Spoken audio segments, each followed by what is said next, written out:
Bienvenue à cette revue des marchés boursiers Cachemire du lundi 30 mars 2026. Aujourd'hui à la bourse, on s'attendait à une journée très volatile, oui, mais positive. Et finalement, ça a été un peu partagé. Il faut dire que jusque vers 14 heures, je vous dirais, tout était ouvert et par la suite, ça s'est gâté. Donc, le TSX a fini 25 points en baisse aujourd'hui, 31 934 points. Le Dow Jones, par contre, lui, a fini en territoire positif, 49 points en hausse, 45 216. S&P 500, 25 points dans le rouge, 6 343.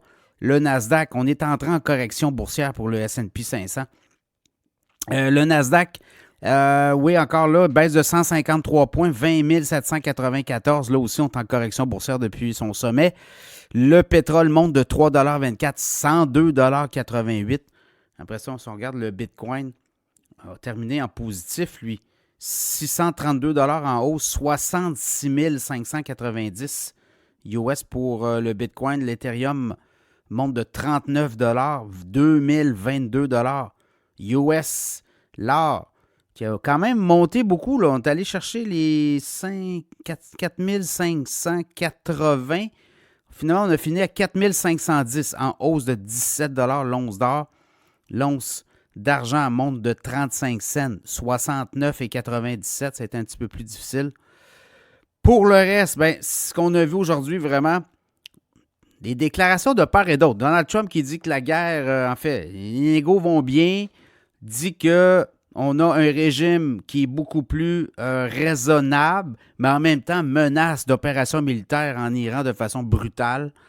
Donc, il parle de l'île de Karg, parle de tout ce qui est aussi stratégique, communication et aussi tout ce qui est énergétique, qu'on pourrait démolir, qu'on pourrait détruire en même temps qu'on souffle le chaud, on souffle le froid aussi. Et l'autre bord, on a eu aussi du côté de Téhéran des messages contradictoires. Fait que ça n'a comme pas aidé. Par contre, ce qui a aidé, c'est Jérôme Powell, la Fed, qui ce matin prenait la parole et a dit essentiellement, nous, on regarde aller les choses. On n'a pas l'intention de monter nécessairement les taux. On va regarder, voir comment tout ça va se dérouler. Et si ça se règle, on pourrait avoir un baril de pétrole revenir se dégonfler et il n'y aurait pas de taux à monter, voyez-vous. Donc, on a rassuré un peu les marchés, mais les marchés anticipaient quand même 2 à 3 baisses cette année. Là, il n'y a plus rien de ça qui est dans le radar pour l'instant. Parce que le scénario du pétrole qui était à 60-62 $ le baril, est rendu à 100 $, 102, 103 $. Donc, ça inquiète beaucoup. Quand même une couche d'inflation qui va venir par rapport à ça. Voilà. Donc, pour le reste, c'est ça. C'est du wait and see. On va voir comment tout ça va évoluer. Je regarde les taux obligataires aussi se sont légèrement détendus, là. Mais pas, ça peut repartir assez vite par le haut. Cette semaine, on va avoir des données, notamment sur le marché du travail américain, les emplois. On va avoir aussi des données clés là, sur l'économie américaine, fait que ça pourrait peut-être aider. Pour le reste, là, je regarde Micron, ça a baissé quasiment de 9,9 %. Il y a Western Digital, SanDisk. Ça a été quand même pénible. Le prix de l'aluminium, j'en ai parlé ce matin dans le segment de ce matin. Le prix de l'aluminium qui remonte. Donc, je regardais Alcoa, 8,2 % de hausse, notamment. Pour le reste, là, ça n'a pas été facile. Là, je regarde les titres qui ont monté aujourd'hui là, au Canada. Mais il y a aussi Air Canada qui a annoncé que le grand patron, Michael Rousseau, PDG, allait quitter éventuellement. On dit qu'on était à la recherche d'un successeur depuis quelques semaines. Donc, l'histoire de le crash à New York et les condoléances en anglais seulement, ça n'a pas passé. Là, on comprend que Air Canada est soumis à la loi des langues officielles au Canada. Mais si vous regardez quand même, le CA d'Air Canada devait faire son travail. Là. Michael Rousseau, depuis 5 ans, Air Canada a perdu 30 % de sa valeur.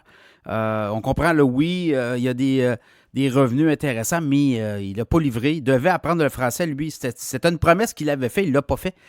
Donc, je pense que l'entreprise n'a pas besoin de ça. Là. Air Canada a besoin de beaucoup d'autres choses que de la distraction de cette nature-là. Fait que, en ce sens, on devait bouger. Et on nous dit que le prochain PDG va parler français, ce qui, je pense, c'est une chose normale, qui aurait dû être, c'est une perception que le CA aurait dû avoir, là. honnêtement. Mais bon, on espère que leur choix futur, il faut dire que Michael Rousseau était l'ancien CFO de Air Canada, donc il est devenu CEO, PDG. Mais le CFO actuel d'Air Canada parle anglais, parle français, là, très bien. Donc, c'est peut-être lui aussi qui pourrait devenir, on va voir. Tout ça. Là, je regarde du côté canadien. Les titres qui ont plus performé aujourd'hui, Restaurant Brand, maison mère de Tim Hortons, 3,6%, Nutrient, 1,5%, TELUS, 1,4%, Sun Life Financial, 1,3%, Saputo, 1,2%, Constellation Software, 1,2%. Du côté américain, les titres qui ont... et là, c'est un peu les logiciels. Là. ServiceNow, 5,6%, Palo Alto Networks, 5%, Salesforce, 3,2%, CrowdStrike, 2,8%, Meta, 2%, Booking, 1,4%, Visa, 1,4%, United Health, 1%. Les titres, notamment de logiciels qui s'étaient fait brasser, reviennent tranquillement. Voilà, fait que quand même, une journée qui était... Ça avait bien débuté à la bourse aujourd'hui, mais là, clairement, renversement. Est-ce qu'on aura une meilleure chance demain? Bon, on va voir aussi. Trump a quand même parlé ce matin sur son Truth Social. Les médias étaient dans le vert, mais au fur et à mesure qu'on voyait venir les choses, pétrole a monté. Donc, on n'est pas rassuré encore. Les marchés ne sont pas encore rassurés sur comment ça va, de quel côté ça va chavirer, là.